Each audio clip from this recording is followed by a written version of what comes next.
మహిళలను కోటీశ్వరులుగా చేయడం, గత 10 ఏళ్ల బీఆర్ఎస్ పాలనలో అన్యాయానికి గురైన వారికి తీపి కబురు అందించడం, చేనేతలకు అభయహస్తం, గ్రీన్ ఎనర్జీకి ప్రోత్సాహం, జనవరి 26న ఒకే రోజు 4 స్కీములకు శ్రీకారం చుట్టేందుకు ప్రణాళిక రెడీ చేయడం, కలెక్టర్లతో వీడియో కాన్ఫరెన్స్ ఇవన్నీ జరిగాయి. ఆ హైలైట్స్ ఏంటో ఇప్పుడు చూద్దాం.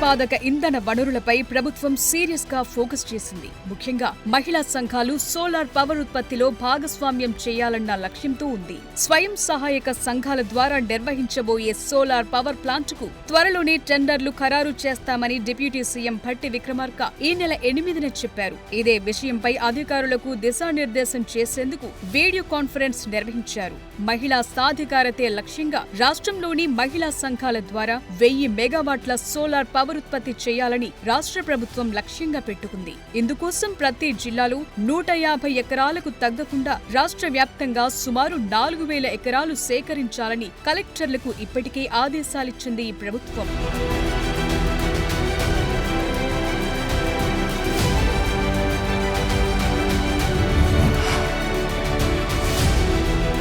గ్రామ పంచాయతీ ఉద్యోగులకు తెలంగాణ ప్రభుత్వం గుడ్ న్యూస్ చెప్పింది. ఇకపై రాష్ట్ర ప్రభుత్వ ఉద్యోగుల మాదిరిగానే ప్రతి నెల 1 తారీఖు జీతం వచ్చేలా చర్యలు తీసుకుంది. పంచాయతీరాజ్ గ్రామీణాభివృద్ధి శాఖ అధికారులతో గురువారం కమాండ్ కంట్రోల్ సెంటర్లో సీఎం రేవంత్ రెడ్డి సమీక్ష నిర్వహించారు. రాష్ట్రంలోని గ్రామ పంచాయతీల్లో 92,351 మంది ఉద్యోగులు పనిచేస్తున్నారని, వీరికి ప్రతి నెల 116 కోట్ల జీతాలు చెల్లించాల్సి ఉంది. ఇకపై వేతనాలు ఏమాత్రం ఆలస్యం కాకుండా స్పష్టమైన విధానం అనుసరించాలని, ప్రతి నెల 1వ తేదీన గ్రీన్ ఛానల్లో వీరికి జీతాలు చెల్లించాలని సీఎం ఆదేశించారు.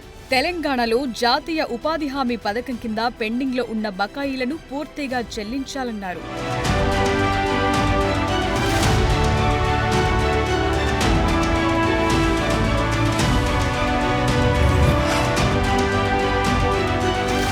వరంగల్ విమానాశ్రయ ఏర్పాటుపై రేవంత్ రెడ్డి ప్రభుత్వం యాక్షన్ ప్లాన్ స్పీడప్ చేసింది. తెలంగాణలో ఒక్క హైదరాబాద్ తప్ప మరెక్కడా ఎయిర్పోర్టులు లేవు. దీంతో వరంగల్ విమానాశ్రయాన్ని సాధ్యమైనంత త్వరగా ఏర్పాటు చేసేలా చర్యలు తీసుకుంటున్నారు. ఈ ఎయిర్పోర్టు కోసం భూసేకరణ, ఇతర అంశాలపై ఈ నెల 9న కమాండ్ కంట్రోల్ సెంటర్లో సీఎం రేవంత్ సమీక్షించారు.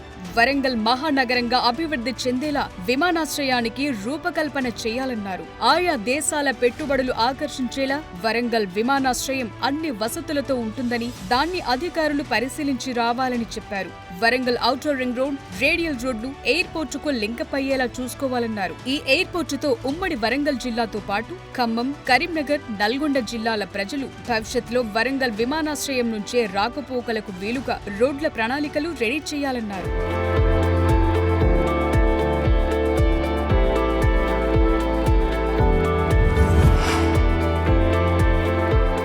ప్రజలకు సుపరిపాలన అందించే విషయంలో రాష్ట్ర ప్రభుత్వం మరో కీలక ముందడుగు వేసింది. జనం వ్యయ ప్రయాసలు తగ్గించేలా కొత్త విధానాలను తెరపైకి తెస్తూనే వస్తోంది. తాజాగా Telangana department of electronic services delivery (ESD) రూపొందించిన మీ టికెట్ యాప్ ను ఈ నెల 9న సచివాలయంలో మంత్రి శ్రీధర్ బాబు లాంఛనంగా ప్రారంభించారు. అన్ని రకాల టికెట్ బుకింగ్స్ ను ఒకే ప్లాట్ఫామ్ పైకి తెచ్చేందుకు వీలుగా ఈ యాప్ ను రూపొందించామన్నారు.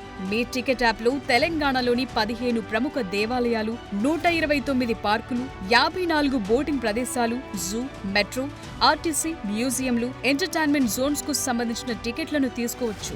జీహెచ్ఎంసీ పరిధిలోని కమ్యూనిటీ హాళ్లు, జిమ్లు, స్పోర్ట్స్ కాంప్లెక్స్ లను బుక్ చేసుకోవచ్చు. టూరిస్టులు ఎంచుకున్న లొకేషన్ కు సమీప ప్రాంతాల్లో చూడదగిన ప్రదేశాలుంటే ఆ సమాచారం కూడా యాప్ లో ఆటోమేటిక్ గా కనిపిస్తుంది. ఈ యాప్ తో యూపీఐ ద్వారా ఎలాంటి అదనపు ఛార్జీ లేకుండా చెల్లింపులు చేయొచ్చు.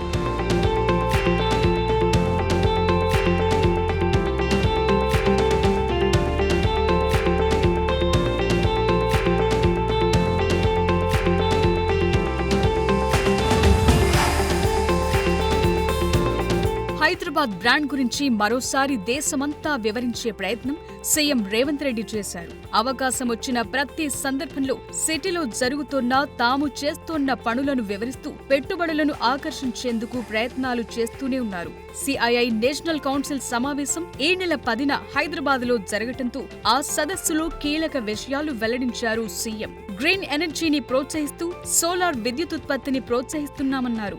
55 కిలోమీటర్ల మూసీ నది పునరుజ్జీవన కార్యక్రమాన్ని చేపట్టామని 2050 ప్రణాళికతో మంచినీటి వసతి ఏర్పాటు చేస్తున్నామన్నారు. 350 కిలోమీటర్ల రీజనల్ రింగ్ రోడ్ నిర్మాణం, ORR, RRR మధ్య రేడియల్ లింక్ రోడ్లు ఉండబోతున్నాయన్నారు. మెట్రో రైల్ విస్తరణతో రవాణా సదుపాయం మరింతగా పెరుగుతుందన్నారు. ఫోర్త్ సిటీ కాలుష్యరహితంగా ఉంటుందన్నారు. తెలంగాణ ప్రగతికి డ్రైపోర్టు నిర్మాణానికి యోచిస్తున్నామన్నారు. జాతీయ కౌన్సిల్ సమావేశం హైదరాబాద్లో నిర్వహించడం సంతోషమని చెప్పారు. తెలంగాణ హైదరాబాద్ గురించి చెప్పేందుకు ఈ ప్లాట్ఫామ్ మరింతగా ఉపయోగపడింది. इसीलिए हम लोग ये ऐसा प्लेटफॉर्म क्रिएट करें कि ये स्किल डेवलपमेंट के लिए complete autonomous public private partnership, it is like ISB, it is like IIIT. सो तेलंगाना में हम लोग skill university, ATC advance technology centres, इससे पहले ITI कहते थे, अभी उन लोगों को हम मतलब वो इंस्टीट्यूशंस को, सारे इंस्टीट्यूशंस को हम ATC बनाए, मतलब एडवांस टेक्नोलॉजी सेंटर्स की टाटा चलाने वाले हैं. स्किल यूनिवर्सिटीज़ प्राइवेट एंटरप्रेन्योर्स, वो सक्सेसफुल जो एंटरप्रेन्योर्स है उन लोगों को हैंड ओवर कर दिया. आगे हम लोग स्पोर्ट्स का भी, sports university and sports academy भी हम लोग प्लान कर रहे हैं. తొలి ఏడాది పాలన పూర్తి చేసుకున్న రేవంత్ ప్రభుత్వం రెండో ఏడాదిలో మరింత స్పీడ్ పెంచింది. ఒకే రోజులో 4 కొత్త పథకాలను అమలు చేసేందుకు రంగం రెడీ చేసింది. ఈ నెల 10న కలెక్టర్లతో సీఎం రేవంత్ వీడియో కాన్ఫరెన్స్ నిర్వహించిన సందర్భంగా ఈ 4 పథకాల అమలు, లబ్ధిదారుల ఎంపికపై దిశానిర్దేశం చేశారు. రైతు భరోసా, ఇందిరమ్మ ఆత్మీయ భరోసా, కొత్త రేషన్ కార్డులు, ఇందిరమ్మ ఇళ్లు జనవరి 26 నుంచి అమలు చేయబోతున్నారు. దరఖాస్తుల పరిశీలన నుంచి లబ్ధిదారుల ఎంపిక వరకు పారదర్శకంగా, పకడ్బందీగా జరగాలని, అలసత్వం వహిస్తే వేటు తప్పదని క్లియర్ కట్ గా చెప్పేశారు సీఎం. చివరి లబ్ధిదారు వరకు మేలు చేయాలన్నారు. కొందరు కలెక్టర్లు ఫీల్డ్ విజిట్ అస్సలు చేయటం లేదని ప్రస్తావించారు సీఎం. ఈ నెల 26 తరువాత జిల్లాల్లో పర్యటించి తనిఖీ చేస్తానన్నారు సీఎం. సాగు యోగ్యమైన భూముల్లో పంట వేసినా వేయకపోయినా రైతు భరోసా ఇవ్వాలన్నారు.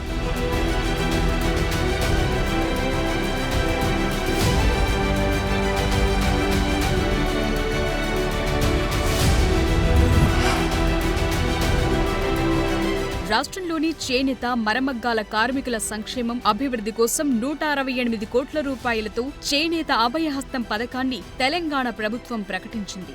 నేతన్న పొదుపు, నేతన్న భద్రత, నేతన్న భరోసా పేరుతో 3 రకాల పథకాలను అమలు చేయాలని నిర్ణయించింది. ఈ మేరకు మార్గదర్శకాలు జారీ చేయడంతో పాటు నిధులు కూడా కేటాయిస్తూ ఆ శాఖ ముఖ్య కార్యదర్శి శైలజ రామయ్య ఈ నెల 10న GO 3ను జారీ చేశారు. ఈ ఏడాది తెలంగాణ నేతన్న పొదుపు పథకానికి 15 కోట్లు, చేనేత, పవర్లూమ్ కార్మికుల బకాయిలకు 15 కోట్లు, నేతన్న భద్రతలో భాగంగా నేతన్న బీమా పథకానికి 5.25 కోట్లు, నేతన్నకు భరోసా పథకానికి 31 కోట్లు, వేతన ప్రోత్సాహకాలకు 31 కోట్లు మంజూరు చేయనున్నారు. తెలంగాణ నేతన్న పొదుపు పథకం కింద చేనేత, పవర్లూమ్, అనుబంధ కార్మికుల వేతనాల నుంచి నెలవారీగా 8% వాటా ధనం జమ చేస్తారు. తెలంగాణ నేతన్న భద్రత పథకంలో నమోదైన కార్మికుడు ఏ కారణంగానైనా మృతి చెందిన 5 లక్షలు అతని నామినీకి అందుతుంది.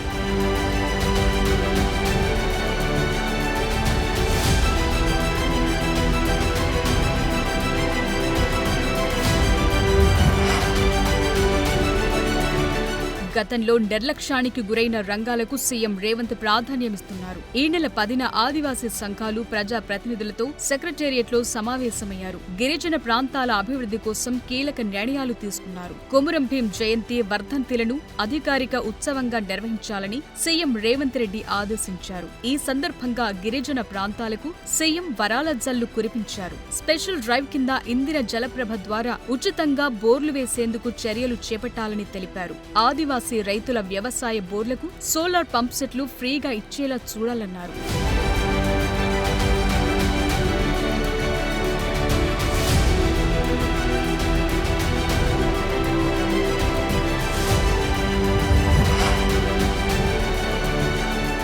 గత బీఆర్ఎస్ సర్కార్ హయాంలో పోలీస్ డిపార్ట్మెంటును సరిగా పట్టించుకోలేదు. కానిస్టేబుళ్ల ప్రమోషన్స్ ను నిర్లక్ష్యం చేశారు. కోర్టుల్లో కేసులున్నాయంటూ ప్రమోషన్లు ఆపేశారు. అయితే ప్రజా పాలనలో రేవంత్ ప్రభుత్వం 187 మందికి సంక్రాంతి కానుకగా ప్రమోషన్ ఇచ్చింది. 1989, 1990 బ్యాచ్ లో ఎంపికైన పోలీస్ కానిస్టేబుల్స్ ను ప్రభుత్వం ప్రమోట్ చేసింది. హైదరాబాద్ రీజియన్ లోని 187 మంది ఏఎస్ఐలకు ఎస్ఐలుగా ప్రమోషన్ ఇచ్చింది. డీజీపీ జితేందర్ రెడ్డి ఆదేశాలతో మల్టీజోన్ 2 ఐజీ వి సత్యనారాయణ ఉత్తర్వులు జారీ చేశారు. ప్రీ ప్రమోషనల్ ట్రైనింగ్ పూర్తి చేసిన రోజునే ప్రమోషన్స్ ఇవ్వడంతో సిబ్బంది సంబూరాలు చేసుకున్నారు. సీఎం రేవంత్ రెడ్డికి కృతజ్ఞతలు తెలిపారు.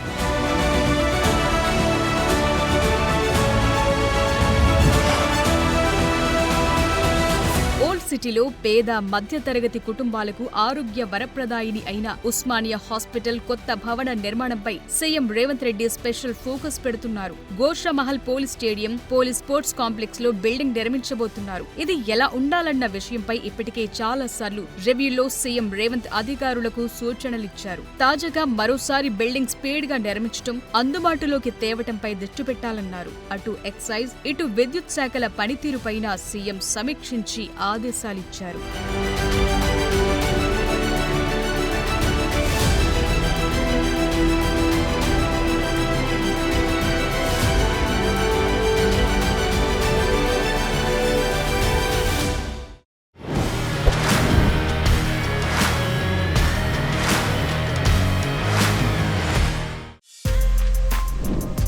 For more videos like this, subscribe Big TV channel.